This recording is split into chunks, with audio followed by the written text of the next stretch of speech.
Hello, मैं विकास sir आप सभी का वेलकम करता हूँ। केमिस्ट्री में ऑब्जेक्टिव क्वेश्चन का सीरीज स्टार्ट किए थे, जिसमें अभी तक 2 वीडियो पढ़ चुके हैं जो सॉलिड स्टेट चैप्टर से था, जिसमें पार्ट 1 और पार्ट सेकेंड आ गया था। आज जो वीडियो है इसमें हम लोग विलियन चैप्टर से ऑब्जेक्टिव क्वेश्चन को करेंगे और ये केमिस्ट्री का वीडियो नंबर हमारा 3rd है। तो स्टार्ट करते हैं इस चैप्टर को। इस चैप्टर में आप लोग ध्यान रखिएगा, ये जो विलियन चैप्टर है इसमें फॉर्मूला बेसिस क्वेश्चन ज्यादा रहेगा। जो न्यूमेरिकल यानी सॉल्व करना है उसको फॉर्मूला ध्यान है तो ये क्वेश्चन आपके लिए बहुत आसान है। तो स्टार्ट करते हैं। इसमें आज का जो सबसे पहला क्वेश्चन है वो आपको स्क्रीन पे दिख रहा है, तो इस क्वेश्चन को सॉल्व कीजिए। क्या है क्वेश्चन? तो क्वेश्चन में बोला जा रहा है 180 ग्राम जल में जल के कितने मोल होते हैं। पहला क्वेश्चन हमारा है 180 ग्राम जल में जल के कितने मोल होते हैं। यहाँ पे मोल की संख्या पढ़े हैं। मोल की संख्या क्या पढ़े हैं? दिया गया द्रव्यमान, दिया गया द्रव्यमान।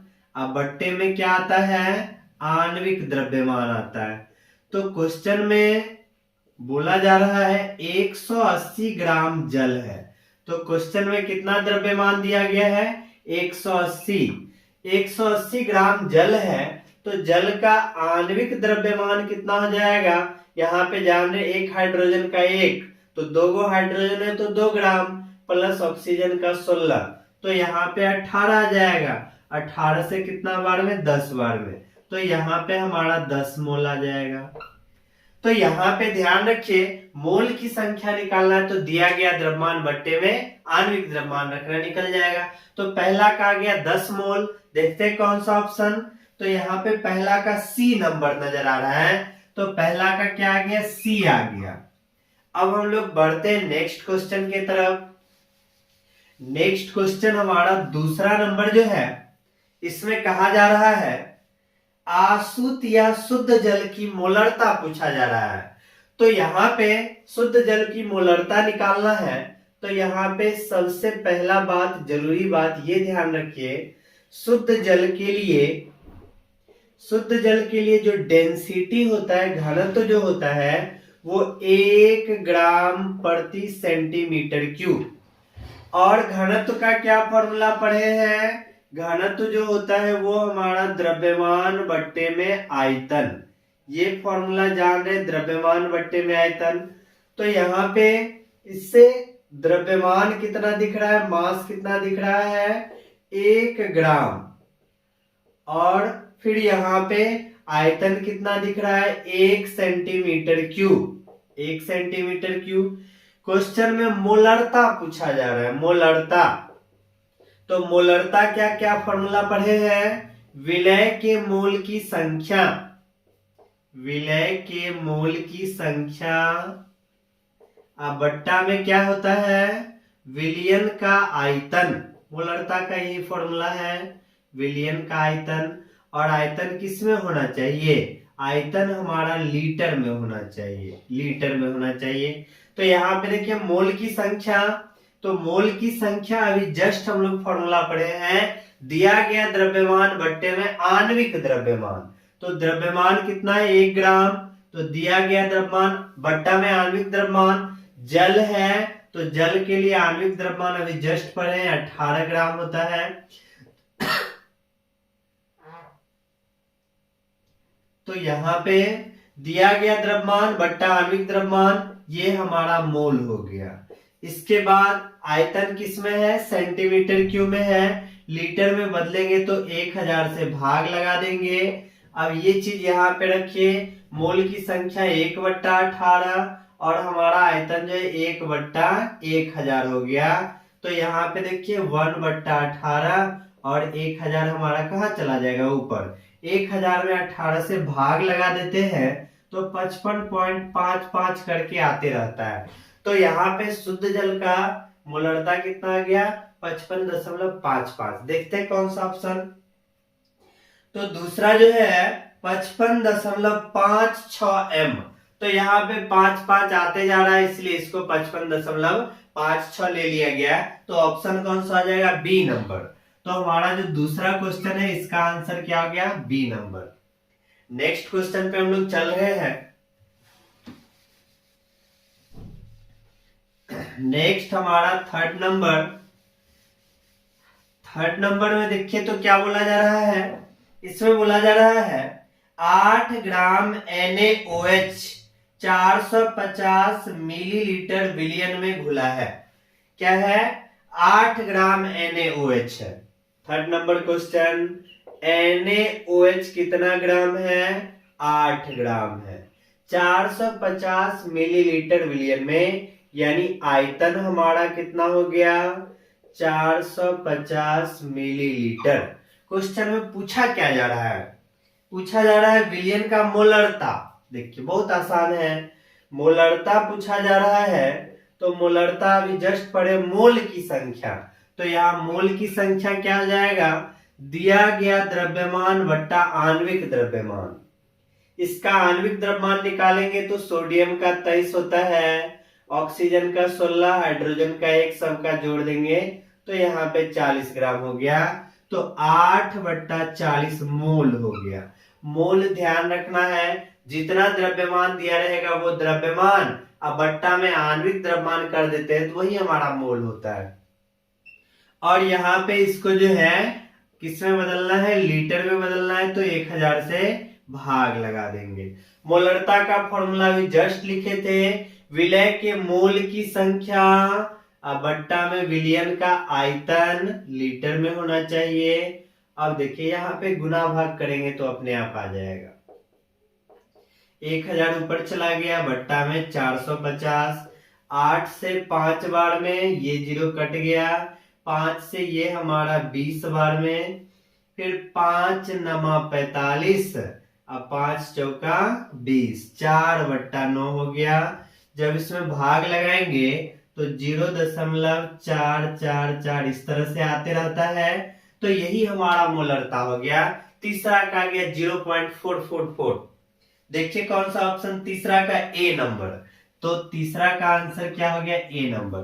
तो इस चैप्टर से बोर्ड में भी संभावना रहता है न्यूमेरिकल टाइप की क्वेश्चन, जो फॉर्मूला बेसिस है, फॉर्मूला पता है तो आसानी से सब बना सकते हैं। नेक्स्ट हमारा चौथा नंबर है 5 मिलीग्राम NaCl प्रति लीटर होता है। तो यहाँ पे ध्यान रखिए ppm जो होता है प्रति मिलीग्राम प्रति लीटर, तो यहाँ पे 5 मिलीग्राम NaCl प्रति लीटर होता है, तो ये हमारा ppm ही होगा। ऐसे निकाल भी देते हैं इसको। तो यहाँ पे जो 4 नंबर क्वेश्चन है 5 मिलीग्राम, कितना है? 5 मिलीग्राम NaCl है, देख लीजिए NaCl लिखा हुआ है, हाँ 5 मिलीग्राम NaCl। तो NaCl जो है वो कितना है? 5 मिलीग्राम, mg है, तो ग्राम में बदल देंगे, 5 गुना 10 के पावर -3 ग्राम। इसके बाद जो हमारा आयतन है वो प्रति लीटर मतलब 1 लीटर हो गया। 1 लीटर ये हमारा ग्राम में है, तो इसको हम लोग मिलीलीटर कर देते हैं। 1000 मिलीलीटर हो गया। अब इसके बाद हम लोग को ppm निकालना है। ppm का फॉर्मूला पढ़े हैं, विलय का मात्रा बट्टा विलियन का मात्रा गुना 10 के पावर 6। तो विलय कितना है? 5 गुना 10 के पावर -3, विलियन का आयतन गुना 10 के पावर 6। तो यही फॉर्मूला होता है। यहाँ पे 10 के पावर 3 होगा, यही 3 ऊपर जाएगा तो -3 हो गया। अब पहले से भी -3 तो -6 और ये कट गया, तो यहाँ पे हमारा कितना आ गया? 5 आ गया। तो यहाँ पे 5 मिलीग्राम प्रति लीटर मतलब हो गया 5 ppm। तो हमारा आंसर कौन सा हो जाएगा? ए नंबर। चौथा का क्या हो गया? ए। नेक्स्ट क्वेश्चन पे चलते हैं। नेक्स्ट हमारा है 5 नंबर। 5 नंबर में देखिए क्या कहा जा रहा है? बोला जा रहा है सर्वाधिक क्वथनांक प्रदर्शित करने वाला जलीय विलयन। तो एक चीज ध्यान रखिए, सर्वाधिक क्वथनांक पूछा जाए या सर्वाधिक परासरण दाब पूछा जाए, तो इस टाइप का जो भी अनुसंख्य गुणधर्म है वो सर्वाधिक या न्यूनतम पूछा जाता है। तो वहां पे आई का मान अगर आप लोग पता कर लेते हैं, वानठॉप गुणांक यानी आई का मान पता कर लेते हैं, तो निश्चित रूप से आसानी से क्वेश्चन देख के आप लोग बता सकते हैं आंसर। आई जो हमारा वानठॉप गुणांक है, ये हमारा होता है कुल आयन की संख्या। आई क्या होता है? कुल आयन की संख्या हो जाता है। जैसे अगर यहाँ पे हम बोल दे KCl, तो यहाँ पे KCl जो K प्लस और Cl माइनस में टूटा, तो यहां से आई का मान 2 हो जाएगा। इसके बाद अगर हम लोग बोलते हैं MgCl2, तो ये हमारा टूटता है Mg plus plus plus 2Cl minus में टूटता है, तो यहां से आई का मान देखिए, 2 गो Cl वाला आयन और 1 गो Mg वाला आयन, टोटल कितना हो गया? 3 आयन। अगर कहीं पे लिखा हुआ K2SO4, तो ये हमारा टूटता है 2K plus plus SO4 minus minus. यहाँ पे अगर आपसे आई का मान पूछा जाए, तो 2 गो प्लस वाला आयन 1 गो माइनस वाला है, यानी 2K प्लस, यानी 2 गो आयन है प्लस वाला, 1 गो आयन है SO4 माइनस माइनस, तो यहाँ पे टोटल आई का मान कितना आ जाएगा? 3 हो जाएगा। आई का मान जो होता है कुल आयनों की संख्या होता है, ये ध्यान रखिएगा। ये हमारा जो आयन टूट जाता है विद्युत अपघट्य के लिए, और जो आयन नहीं टूटता है, जैसे यहाँ पे बोलेंगे यूरिया, तो यूरिया बोल दिए, या बोल देंगे ग्लूकोज, ग्लूकोज बोल दिए, तो ये सब जो है इसके लिए यहाँ पे आई का मान 1 होता है, इकाई लिया जाता है 1 होता है। ग्लूकोज हो गया, यूरिया हो गया, कोई भी चीज जो नहीं टूटे, यानी जैसे शुगर, चीनी हो गया, तो ये सब के लिए आई का मान आप ध्यान रखिए 1 होता है। तो आई का मान 1 है, जो आयन में टूट गया तो कुल आयन का संख्या। अगर ये पता है तो बहुत सारा क्वेश्चन जो खास करके अनुसंख्य गुणधर्म में पूछा जाए, अधिकतम न्यूनतम, तो बता सकते हैं। क्योंकि कोई भी अनुसंख्य गुणधर्म देख लीजिए, जैसे यहाँ पे डेल टीवी बराबर होता है I K B into M, delta TF बोल दिया जाए तो आई के एफ इंटू में एम, परासरण दाब पाई बराबर बोल दिया जाए तो आई सी आर टी, पाई बराबर सी आर टी, यानी आई लग जाता है। तो वानठॉप गुणांक पे सब डिपेंड करता है। तो यहाँ पे देखिए, अब हमारा जो नेक्स्ट है 5 नंबर क्वेश्चन, 5 नंबर को हम लोग बोलते हैं क्या है 5 नंबर में?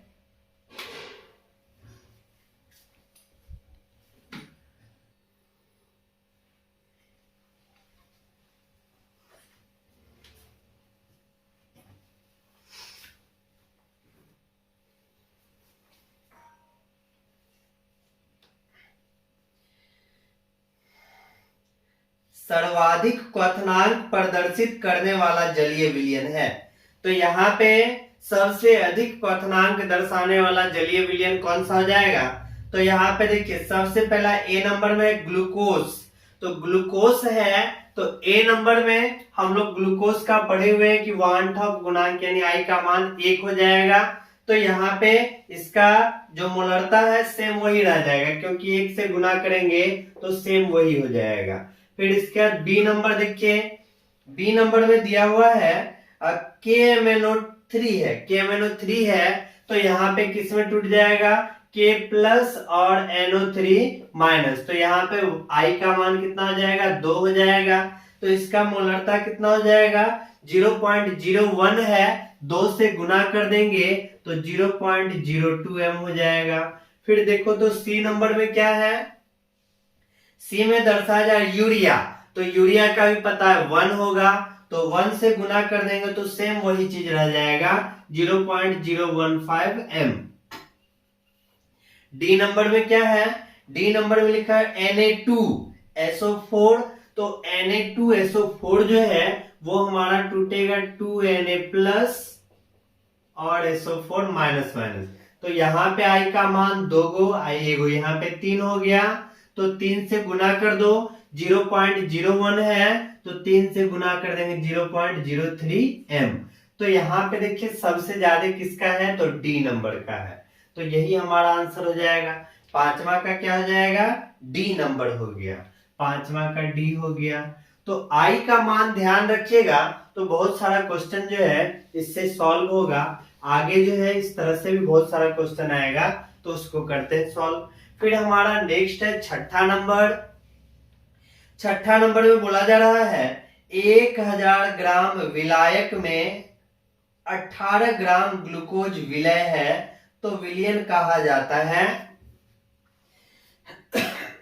18 ग्राम क्या है, ग्लूकोज है। 18 ग्राम ग्लूकोज है, तो यहाँ पे ग्लूकोज का फॉर्मूला जाने C6H12O6, ये कितना है, 18 ग्राम है। तो यहाँ पे 18 ग्राम हो गया, तो यहाँ पे कितना मोल होगा, जब इसका हम लोग आणविक द्रव्यमान निकालते हैं तो 12, कार्बन का 12, तो ये 72 प्लस हाइड्रोजन का 1 गुना 12 तो 12 हो गया, प्लस ऑक्सीजन का 16, तो 16 छक 96, तो सबको अगर हम लोग जोड़ देते हैं तो 180 ग्राम आ जाता है। देख लीजिए, 6 2 8 2 10, हासिल 1, 9 1 10, 10 7 17 1 18। तो यहाँ पे अगर मोल निकालना है, दिया गया द्रव्यमान बट्टा में आणविक द्रव्यमान, तो 1/10 मोल हमारा आता है। और यहाँ पे विलायक जो है इस क्वेश्चन में दिया हुआ है 1000 ग्राम, तो यहाँ पे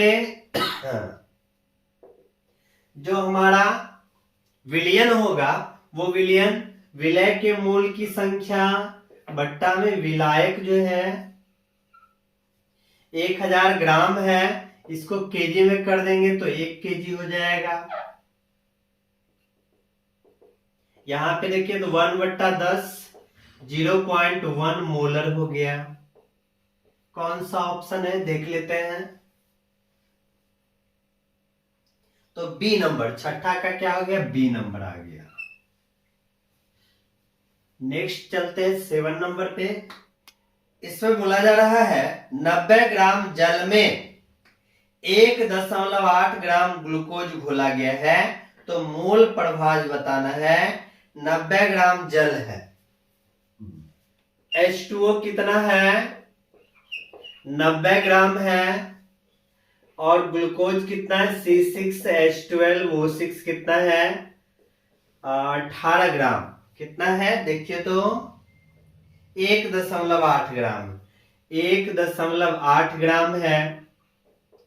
यहाँ पे मोल प्रभाज यानी मोल अंश निकालना है। मोल अंश के लिए हम लोग को पता है कि जिसका मोल अंश निकालना है उसके मोल की संख्या को ऊपर और कुल मोल को नीचे रखना है। तो मोल की संख्या, तो दोनों का मोल की संख्या निकाल लेते हैं। मोल की संख्या पता है, दिया गया द्रव्यमान, क्वेश्चन में जितना द्रव्यमान है बट्टा आणविक द्रव्यमान, तो जल का आणविक द्रव्यमान 18 ग्राम, तो ये हमारा कितना निकलता है, 5 मोल। फिर अगर ग्लूकोज इसका निकालते हैं तो दिया गया द्रव्यमान बट्टा आणविक द्रव्यमान, अभी जस्ट निकाले थे, आणविक द्रव्यमान जो है 180 ग्राम होता है, तो यहाँ पे रख देंगे 180। तो यहां से हमको नजर आ रहा है कि कट करेंगे तो ये दशमलव नीचे आ जाएगा, 0.01 मोल हो जाएगा। जिसका मोल अंश निकालना है, जिसका मोल अंश निकालना है उसके मोल की संख्या को ऊपर रखना है, और कुल मोल की संख्या, कुल मोल की संख्या को हम लोग को कहाँ रखना है, नीचे रखना है। तो यहाँ पे 0.01 बट्टा में 5.01, यहाँ पे अगर गुना भाग करते हैं तो आपको आंसर कितना आ जाएगा, आंसर आपका आ जाएगा 0.0019, तो हमारा आंसर सी आ जाएगा। यहाँ गुना भाग कीजिएगा, यहाँ पे भाग कीजिएगा 0.0019, यानी हमारा आंसर जो है वो कितना आ जाएगा, सी नंबर। सातवां का क्या हो जाएगा, सी नंबर। अब हम लोग चल रहे हैं फिर नेक्स्ट क्वेश्चन।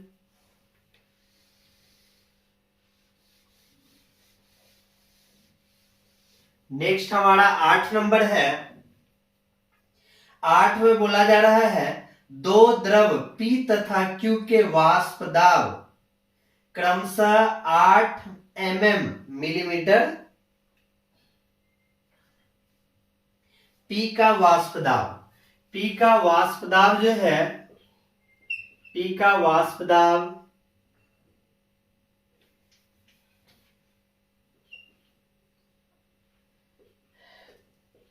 P का वाष्प दाब 80 mm और Q का वाष्प दाब कितना है, Q का वाष्प दाब कितना है, देखिए तो Q का बोला जा रहा है 60 mm, Q का वाष्प दाब कितना है 60 mm। इसके बाद क्वेश्चन में क्या बोला जा रहा है, P के 3 मोल और Q के 2 मोल है।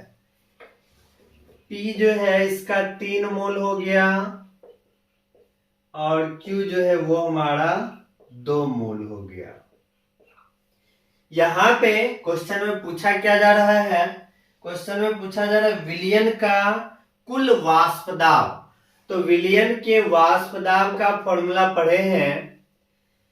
अगर हमको P का मोल दिया हुआ है तो P का मोल अंश, P का मोल अंश और P का शुद्ध अवस्था में वाष्प दाब प्लस Q का मोल अंश और Q का शुद्ध अवस्था में वाष्प दाब।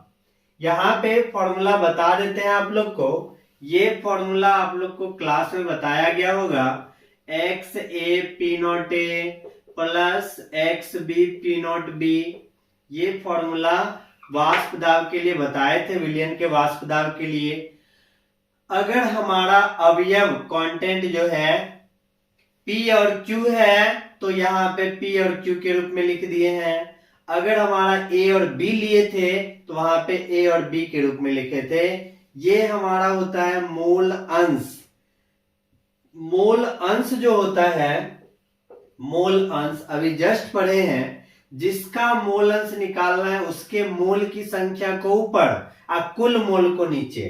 तो P का मोल अंश चाहिए तो P के मोल की संख्या को ऊपर और कुल मोल की संख्या 3 + 2 वो हमारा नीचे आ जाएगा। फिर यहाँ पे 80 है, 80 रख दिए प्लस जिसका मोल अंश निकालना है इसके मोल की संख्या को ऊपर और कुल 2 + 3 यानी 3 + 2 नीचे और गुना में 60 हो गया। तो यहाँ पे देखिए 3/5 गुना 80 प्लस 2/5 गुना 60, 5 से 16 और 5 से 12 तो 16 या 48 प्लस 24 दोनों को जोड़ दीजिए तो 8 4 12 4 2 6 1 7, यानी यहाँ पे हमारा 72 आ गया। तो 8वां का देखिए 72 mm, तो 8वां का आंसर क्या आ जाएगा, डी नंबर हो जाएगा। 8वां का क्या हो गया, डी नंबर। अब हम लोग चल रहे हैं नेक्स्ट क्वेश्चन पे।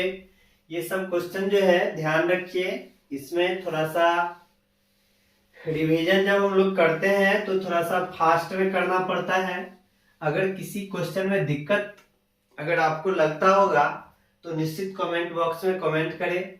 नेक्स्ट वीडियो में इसको समझाने का प्रयास करेंगे और डिटेल से।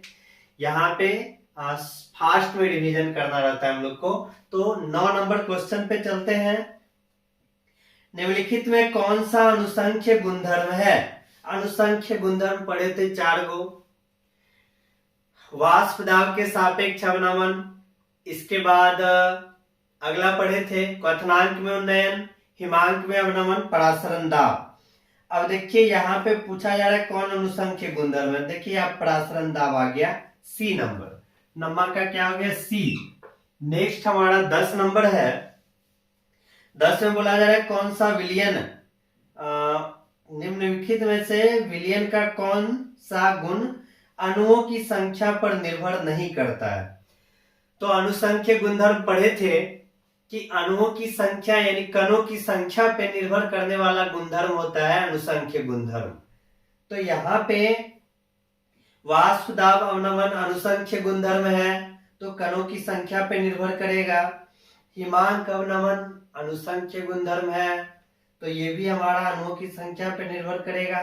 पृष्ठ तनाव ये अनुसंख्य गुणधर्म नहीं है तो ये अणुओं की संख्या पे निर्भर नहीं करेगा।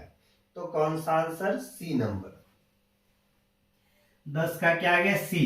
नेक्स्ट हमारा है 11 नंबर। 11 में है कौन सा विलयन अनुसंख्य गुणधर्म नहीं है? तो परासरण दाब, वाष्प दाब अवनमन, हिमांक में अवनमन, ये सब हमारा अनुसंख्य गुणधर्म है, लेकिन पृष्ठ तनाव जो है अनुसंख्य गुणधर्म नहीं है। तो 11 का क्या आ गया? ए। 12 में बोला जा रहा है हिमांक का अवनमन सीधा समानुपात दर्शाता है। तो हिमांक का अवनमन पढ़े थे, मोललता के सीधा समानुपाती होता है, मोललता। तो देखिए कौन सा ऑप्शन है? सी नंबर, विलयन की मोललता के सीधा समानुपाती दर्शाता है। तो 12 का क्या आ गया? सी नंबर आ गया। नेक्स्ट हमारा है 13 नंबर। 13 में बोला जा रहा है समान ताप पर किन विलयनों के युग्म परासरी है? परासरी मतलब परासरण दाब क्या होना चाहिए? समान होना चाहिए। तो पहला नंबर में देखिए 0.1 m NaCl है और ए जो है 0.1 m NaCl। तो NaCl जो है टूटेगा Na प्लस और Cl माइनस में, तो I का मान कितना हो गया? 2, और इसका मोलरता कितना है? 0.1 है। तो इस तरह से हमारा कितना हो जाएगा? 2 से गुना कर देंगे तो 0.2 m हो जाएगा। अब इसके बाद फिर इसी में 0.1 m Na2SO4 Na2SO4 है, Na2SO4 है। इसको जब तोड़ेंगे 2Na प्लस, अब प्लस में SO4 माइनस माइनस है, यहाँ पे 2 1 3 हो जाएगा। I का मान कितना हो गया? 3, यहाँ पे गुना कर देंगे 0.3 m। तो देखिए समान है? नहीं है समान, हमारा ये नंबर ऑप्शन कट गया। बी में आप लोग देखिए तो 0.1 m यूरिया है, तो यूरिया का कितना हो जाएगा? 1 हो जाएगा। तो 1 गुना 0.1 वही रह जाएगा। फिर NaCl है, तो NaCl है तो 2 हो गया I का मान, यहाँ पे गुना करेंगे तो फिर 0.2 हो गया, तो ये भी नहीं हो पाया। सी नंबर में देखिए यूरिया है, तो यूरिया का 1 होता है, 1 गुना 0.1 तो हमारा एक ही 0.1 ही रह गया, और 0.2 MgCl2, तो यहाँ पे भी MgCl2 है, तो I का मान कितना हो जाएगा? 3 हो जाएगा, यहाँ पे भी नहीं हुआ बराबर। डी नंबर में देखिए तो CaNO3 का हॉल 2, डी नंबर ऑप्शन देखिए CaNO3 का हॉल 2, CaNO3 का हॉल 2 है। यहां पे जब तोड़ेंगे Ca plus plus plus 2NO3 minus, तो यहां से I का मान हमारा 3 आ गया, और मोलरता कितना दिया हुआ है? 0.1, यहाँ पे दिया हुआ 0.1 m हो गया, तो 3 गुना इतना कर दो 0.3 आता है। फिर इसमें अगला क्या है? 0.1 m Na2SO4, 1 m Na2SO4, यहाँ पे ये टूटेगा 2Na plus plus SO4 minus minus टूट गया। यहाँ पे देखिए तो यहाँ पे जो है I का मान कितना जाएगा? 2 गो यहाँ पे 3 हो गया, 3 गुना इतना कर दो 0.3 m हो जाता है। तो देखिए यहाँ पे दोनों हमारा क्या है? बराबर है, तो यही ऑप्शन हमारा सही होगा, यानी डी नंबर में समपरासरी है, परासरण दाब क्या है? समान है। तो 13 का क्या आ गया? डी नंबर आ गया।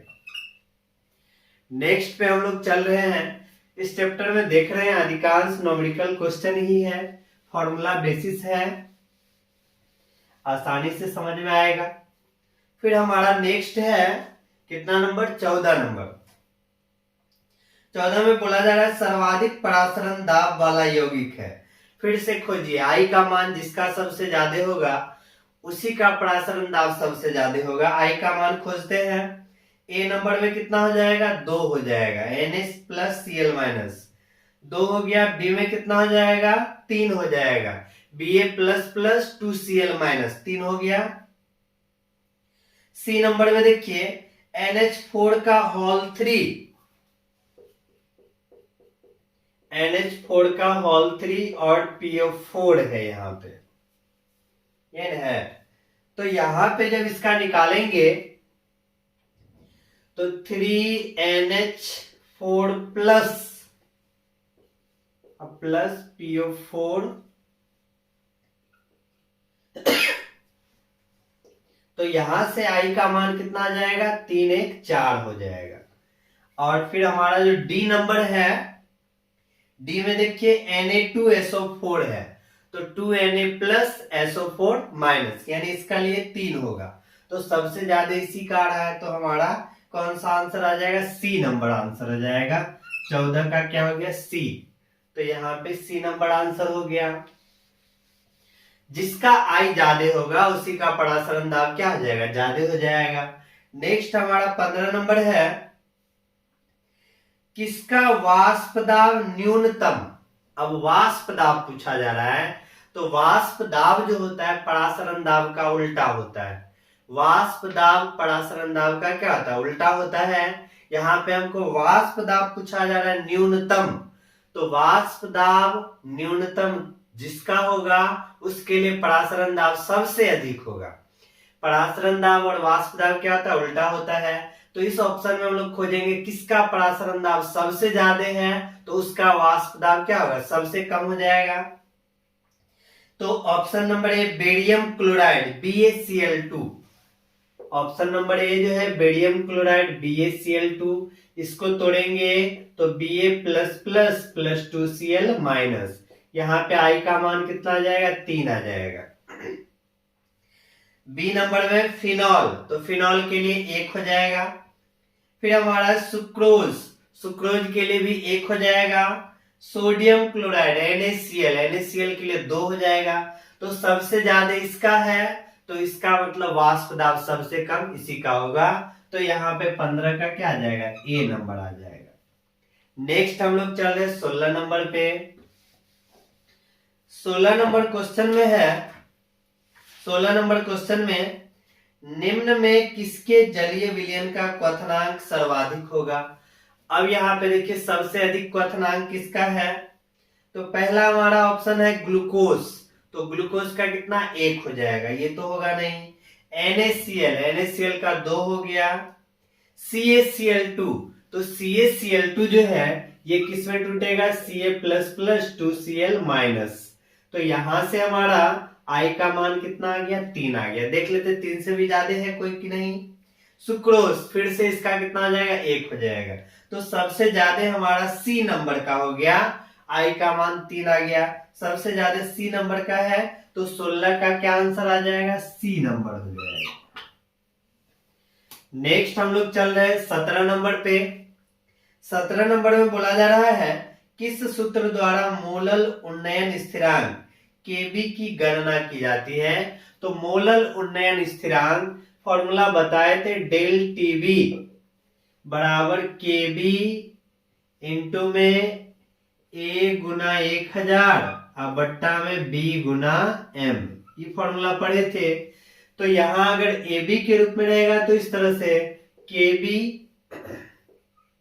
पूछा जा रहा है, तो डेल टीबी गुना में B गुना में M और बट्टा में हमारा कितना हो जाएगा, A गुना 1000।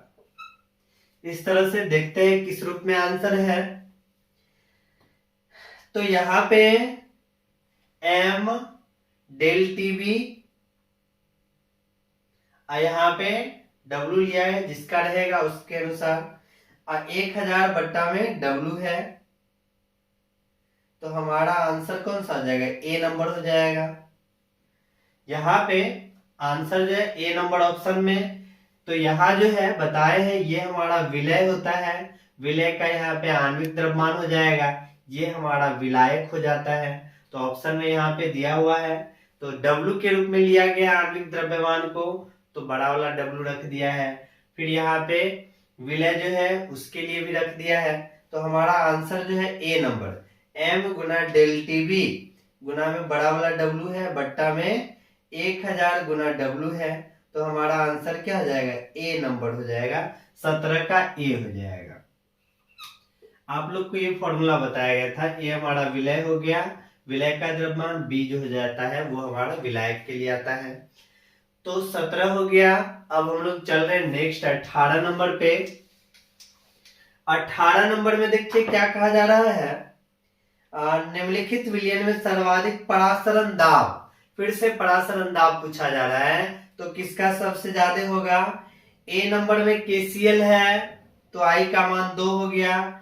बी नंबर में देखिए, बी नंबर में फिर से आई का मान बताए थे इसको, बी नंबर में आई का मान कितना आ जाएगा, 4 हो जाएगा। सी में तो 3 हो गया, डी में हमारा 1 हो जाएगा। तो सबसे ज्यादा परासरण दाब किसका, बी नंबर। 18 का क्या हो जाएगा, बी नंबर हो जाएगा। नेक्स्ट हमारा 19 है। 19 में बोला जा रहा है निम्नलिखित में किसका परासरण दाब सर्वाधिक है। तो यहाँ पे देखिए 19 नंबर में भी परासरण दाब सर्वाधिक पूछा जा रहा है, तो सेम उसी तरह से NaCl आई का मान 2 हो गया। BaCl2 Ba plus plus plus 2Cl minus बहुत बार अभी तोड़ चुके हैं, तो आई का मान यहाँ पे 3 आ जाता है। सी में देखिए आई का मान 4 आता है, डी में आई का मान हमारा 3 आता है। तो हमारा कौन सा आंसर, सी नंबर आंसर। 19 का क्या हो गया, सी हो गया। 19 का सी हो गया। नेक्स्ट क्वेश्चन हमारा 20 नंबर। 20 में देखिए तो किसी ठोस विलय की अधिकतम मात्रा जो दिए गए विलय द्रव की विशिष्ट मात्रा पर निर्भर नहीं करता है। विलय द्रव की विशिष्ट मात्रा पर निर्भर नहीं करता है, तो दाब जो होता है वो विलय के विशिष्ट मात्रा पर निर्भर नहीं करता है, बाद बाकी जो है सब निर्भर करता है। तो हमारा आंसर क्या आ जाएगा, सी नंबर आ जाएगा। 20 का क्या आ गया, सी। नेक्स्ट हमारा 21 नंबर। 21 में बोला जा रहा है 18 ग्राम ग्लूकोज को 500 ग्राम H2 में घोलने पर विलयन की मोललता पड़े विलय के मोल की संख्या बट्टा विलायक का द्रव्यमान केजी में। तो यहाँ पे 18 ग्राम ग्लूकोज है, C6H12O6 ये कितना है, 18 ग्राम है। मोल निकाल लेंगे 18 बट्टा इसका आणविक द्रव्यमान निकालेंगे तो 180 आता है, 1/10 मोल हो जाता है। फिर इसके बाद जल कितना है, जल कितना है क्वेश्चन में, जल हमारा 500 ग्राम है। 500 ग्राम है, इसको किस में करेंगे, केजी में करेंगे, तो 500 बट्टा 1000 यानी 1/2 केजी हो गया।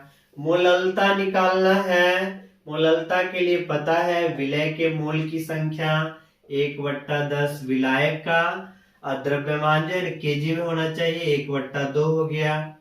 तो यहाँ पे पता है 1/10, 2 हमारा ऊपर चला जाएगा, तो यहां से 1/5 आता है, 2 पंचे 10, या डायरेक्ट यहाँ पे 0.2।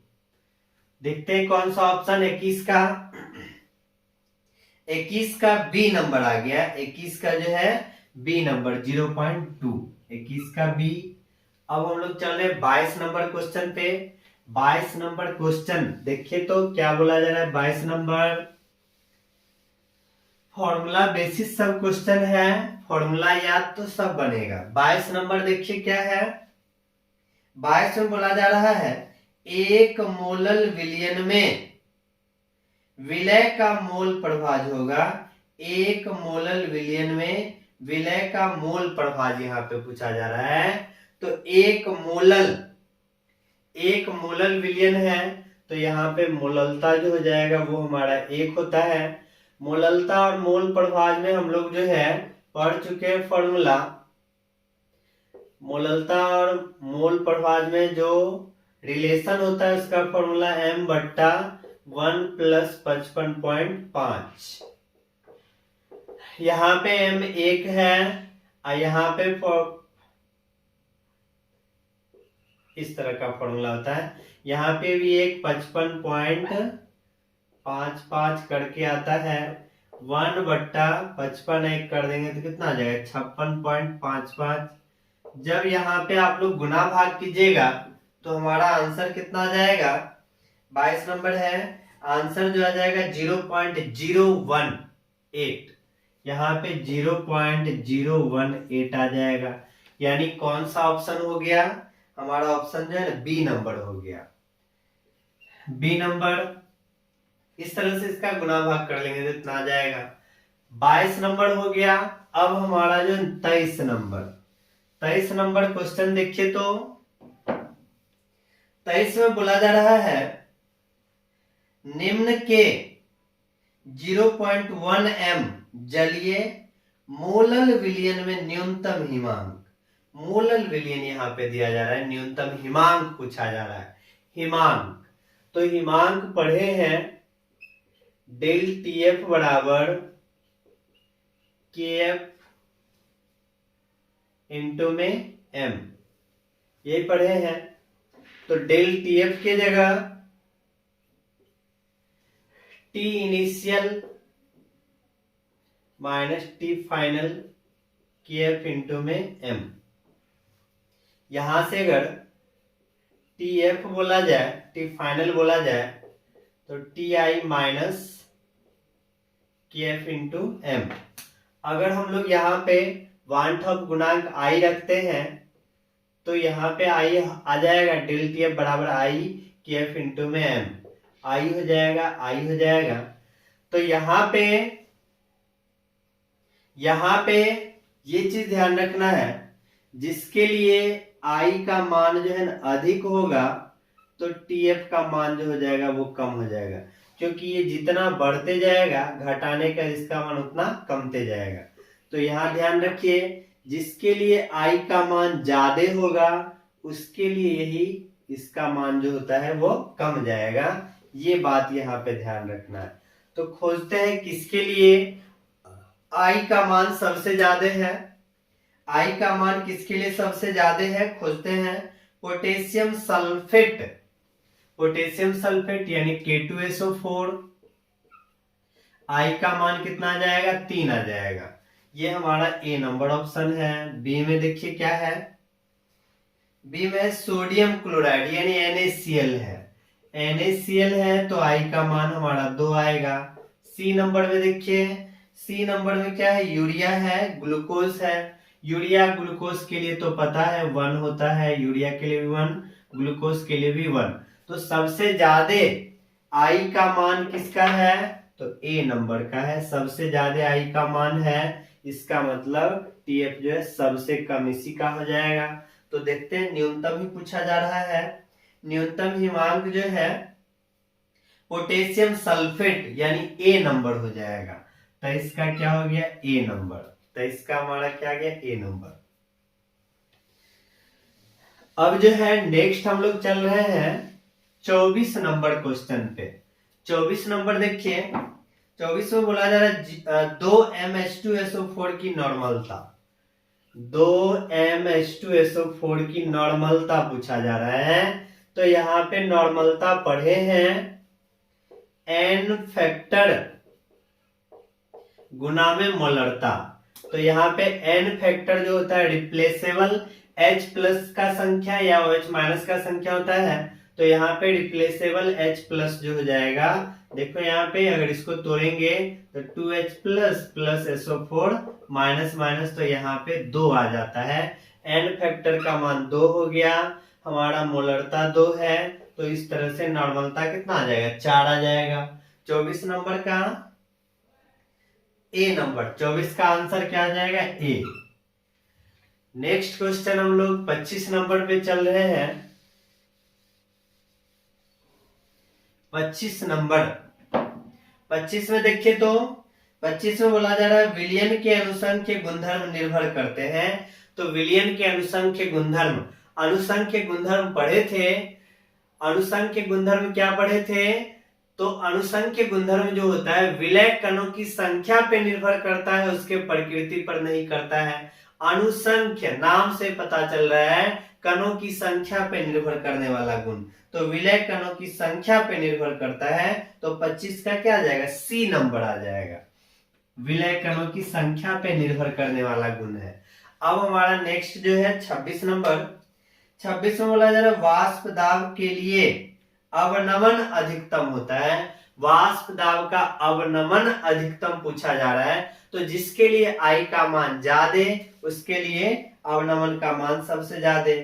तो ऑप्शन ए में देखो BaCl2 लिखा हुआ है, तो आई का मान कितना आ जाएगा, 3 हो जाएगा। Ba++ +2Cl माइनस, यानी यहाँ पे हमारा I का मान 3 हो गया।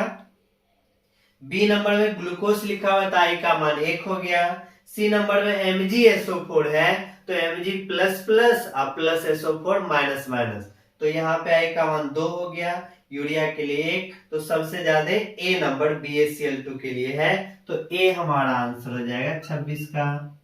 27 नंबर, 27 है वांट ऑफ गुणांक का मान KCl NaCl K2SO4, KCl NaCl K2SO4। देखिए यहाँ पे वांट ऑफ गुणांक I का मान पूछा जा रहा है, तो बहुत बार उस समय से इसी का चर्चा हो ही रहा है। KCl है किसमें टूटेगा, K+ और Cl माइनस, 1 2 यानी 2 हो गया। NaCl किसमें टूटेगा, Na+ Cl माइनस, इसके लिए भी 2 हो गया।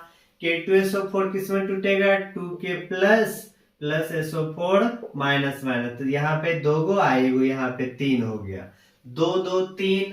27 का देखिए कौन सा ऑप्शन, तो हमारा बी नंबर हो जाएगा, 27 का बी आ गया, 27 का बी हो गया। नेक्स्ट क्वेश्चन पे हम लोग चल रहे हैं 28 नंबर।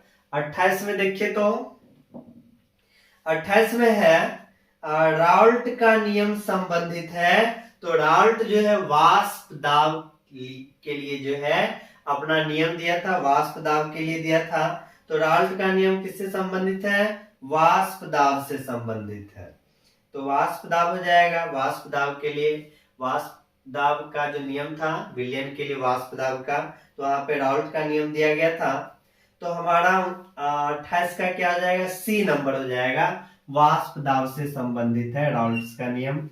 नेक्स्ट हमारा 29 नंबर। 29 में देखिए क्या बोला जा रहा है, विलियन जिनके परासरण दाब समान होते हैं, तो समपरासरी, जिसका परासरण दाब समान होगा क्या हो जाएगा, समपरासरी हो जाएगा, तो कौन सा ऑप्शन, डी नंबर। 29 का क्या हो गया, डी। अब यहाँ पे हम लोग लास्ट क्वेश्चन 30 नंबर पे पहुंचे हैं। इसमें बोला जा रहा है 120 ग्राम यूरिया में 1000 ग्राम जल, यूरिया कितना है, 120 ग्राम, यूरिया हमारा 120 ग्राम है, और जल कितना है, 1000 ग्राम जल है, ये चीज दिया हुआ है। इसके बाद जल मिलाने पर 1.15 ग्राम प्रति लीटर घनत्व, 1.15 ग्राम प्रति लीटर, ये हमारा क्या है, घनत्व है। पूछा क्या जा रहा है, विलियन की मोलरता पूछा जा रहा है, विलियन का मोलरता ये पूछा जा रहा है क्वेश्चन में, और डेंसिटी दिया हुआ है। यहाँ पे देखिए, यहाँ पे आसानी से तो डेंसिटी का जो है फॉर्मूला पढ़े हुए हैं, डेंसिटी का D बराबर M बट्टा 1/m प्लस W बट्टा में 1000, ये फॉर्मूला तो पढ़े हैं। मोलरता, मोललता और डेंसिटी रहता है, तो इस तरह का अगर हमको मोललता निकल जाए, तो मोललता जो है इस दोनों के बदौलत हम लोग निकाल सकते हैं। विलय का मोल की संख्या तो 120 ग्राम है, यहाँ पे मोल निकालिए। यूरिया का फॉर्मूला क्या जान रहे हैं, NH2CONH2, यही होता है यूरिया। यहाँ पे द्रव्यमान हम लोग निकाल रहे हैं 14 + 2 प्लस कार्बन का 12 प्लस ऑक्सीजन का 16, फिर से यहाँ पे नाइट्रोजन का 14 + 2, तो यहाँ कितना जाएगा, तो यहाँ पे सबको अगर हम लोग काउंट करेंगे 14 2 16, 16 16 32, 16 48, 48 12 60 ग्राम, तो मोल की संख्या कितना हो जाएगा 120/60, यानी यहाँ पे हमारा 2 मोल हो गया। मोललता हम लोग जान रहे हैं मोल की संख्या बट्टा विलायक का द्रव्यमान केजी में, विलायक का द्रव्यमान केजी में, तो 1000 ग्राम मतलब 1 kg हो गया, 1 रख दिए तो मोललता का मान कितना निकल गया, 2 निकल गया। अब इस फॉर्मूला में रखते हैं, डेंसिटी हमारा 1.15 है प्लस, अब यहाँ पे m, ये प्लस का है होगा, बराबर आएगा 1.15 बराबर m का मान कितना है, m का मान तो निकालना है 1 बट्टा इसका मान 2 हो गया, प्लस यहाँ पे यूरिया हमारा कितना है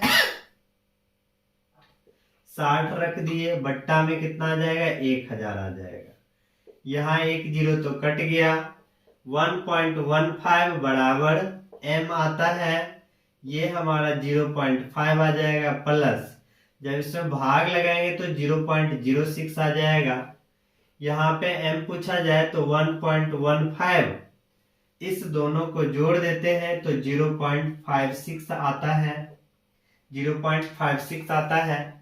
तो इसको अगर हम लोग भाग लगाते हैं तो 2 के आसपास कितना आ जाएगा 2.05, 2 के आसपास 2.05 m आ जाएगा। तो कौन सा ऑप्शन हो गया, देखिए तो हमारा डी नंबर आंसर हो गया, तो 30 का क्या आ जाएगा, डी नंबर आ जाएगा। तो इस तरह से आज का हमारा 30 ऑब्जेक्टिव क्वेश्चन कंप्लीट हुआ। फिर हम लोग मिलते हैं नेक्स्ट क्लास में, नेक्स्ट चैप्टर के साथ, नेक्स्ट वीडियो के साथ। तब तक आप लोग अपना पढ़ाई जारी रखिए, मेहनत करते रहिए, बोर्ड एग्जाम नजदीक है, बेहतर से बेहतर करके आना है। फिर मिलते हैं नेक्स्ट वीडियो में, धन्यवाद।